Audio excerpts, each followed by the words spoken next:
Tuesday night, President Emerson Mnangagwa held a closed-door meeting at State House. It wasn't on the official schedule. It wasn't broadcast. And even members of his own cabinet were reportedly unaware it was taking place. But what happened after that meeting has sent shockwaves through the upper ranks of Zimbabwe's political and military circles. According to multiple sources close to military intelligence, a series of classified orders were issued within hours of the meeting. The nature of the instructions? Deployment adjustments, asset protection, and restricted communications protocols for specific branches of the Zimbabwe Defense Forces, ZDF.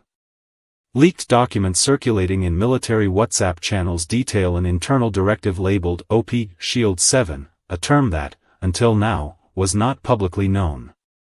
The order, believed to have been signed by a senior officer in the Joint Operations Command, JOC, outlines a contingency plan to be implemented in the event of what it calls executive disruption. What makes this leak even more alarming is the timing. Just days before, General Valerio Sibanda was reportedly absent from key events, and multiple intelligence handlers were reshuffled. Some believe Mnangagwa was attempting to reassert control. Others suggest he may be reacting to pressure from within.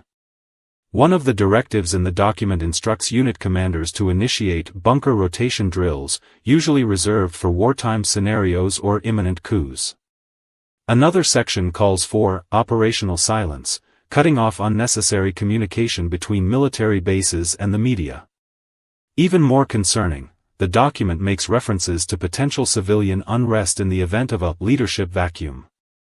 Planning for riot response, curfews, and the swift securing of broadcasting stations was outlined in cold, technical language. All under the assumption that top government functions might temporarily collapse. Analysts are divided. Some say these orders are precautionary and part of routine crisis preparedness. Others argue that something deeper is brewing, a fracture within the power structure that has now gone beyond whispers and is beginning to show on paper. Inside the Presidential Advisory Office, panic reportedly set in by Wednesday morning. Several advisors pushed for Mnangagwa to release a public statement to ease tension. But sources say he refused, insisting that the fewer people talked about OP Shield 7, the better. That silence has only added fuel to the fire. On the streets, rumors are exploding. Some believe the military is preparing for Mnangagwa's sudden resignation. Others think the army is bracing for a move against him. In either case, the orders suggest someone expects chaos.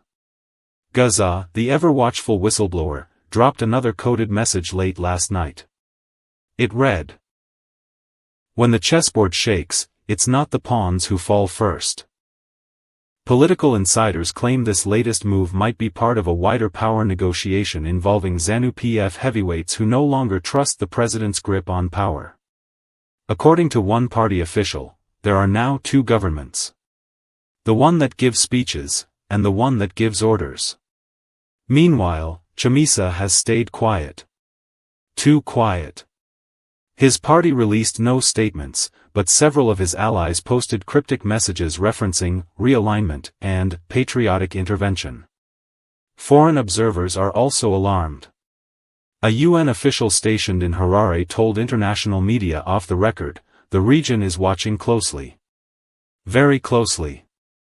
As night falls again over Zimbabwe, the question lingers, what did Mnangagwa say in that meeting?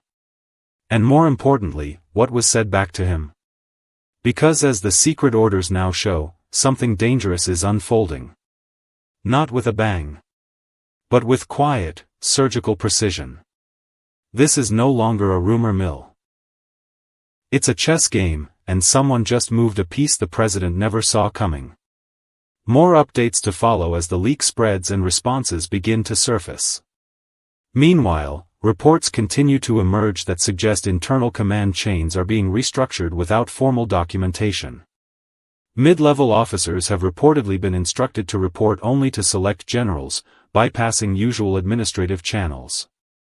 In Chiwenga, witnesses spotted military engineers inspecting communication towers under the guise of signal maintenance. However, former telecom officials claim this type of work is usually reserved for civilian contractors, not military personnel. The Presidential Guard, usually unwavering in their loyalty, is said to be experiencing internal rifts. 2 senior officers were allegedly reassigned within 24 hours, no reason given, no press release, just quiet movement in the chain of command. Sources from Munhumatapa building say that some documents from the president's desk were moved into secure archival storage, a step only taken when transitions, peaceful or otherwise, are anticipated. This is triggering questions about whether someone close to Mnangagwa expects he may not complete his term. Outside the capital, intelligence gathering has intensified. In Masvingo and Manicaland, suspected opposition figures and ex-military veterans have reportedly been approached or surveilled.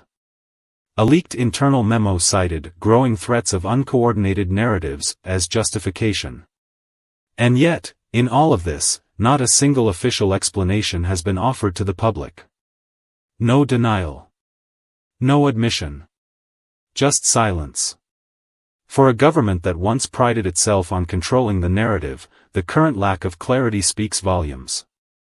The people are noticing. And they're remembering.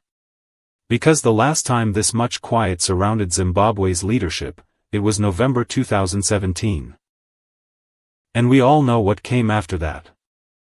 Reports have also surfaced that key figures within the Ministry of Home Affairs are being placed under surveillance, not by outsiders, but by other members within the ministry itself. One official called it a paranoia lockdown. At least 3 meetings at the Defense House have reportedly been rescheduled or relocated without explanation, leaving junior officers confused about the chain of command. A captain stationed at KGVI barracks described the mood as suffocating and unpredictable. Whispers from inside ZANU-PF suggest there's a secondary document, an appendix to OP Shield 7, that specifically outlines how to deal with public dissent if a transition turns violent. That document, however, hasn't leaked. Not yet. Meanwhile, retired generals who previously kept their distance from party politics have started appearing more frequently in political spaces. One of them, seen recently in Norton, told a group of ex-combatants, "There's no peace without alignment." The role of the CIO, Central Intelligence Organization, has also come under scrutiny. Some analysts believe internal rivalries between CIO divisions may have contributed to the leak itself, possibly even on purpose. Fuel stations in and around Harare have also seen sudden increases in private bulk orders, mostly from vehicles bearing diplomatic or government plates. Is it preparation for disruption, or protection from it? Some public sector unions are now quietly aligning themselves with former opposition figures. A leader from the teachers' union reportedly met with 3 MPs in Avondale. Their message: when the reset begins, we want our voices heard. And still, the silence from Mnangagwa remains. He has not appeared in public since Tuesday, save for a tightly controlled photo op at a community center. No statements. No comments. Just silence. And as history has shown us, especially here in Zimbabwe, silence is never just silence. It's the moment just before the storm. More eyes are watching now than ever before. From inside Parliament. From the barracks. From the farms. From the streets. And what they see is a president surrounded by whispers, secrets, and a plan he may no longer control.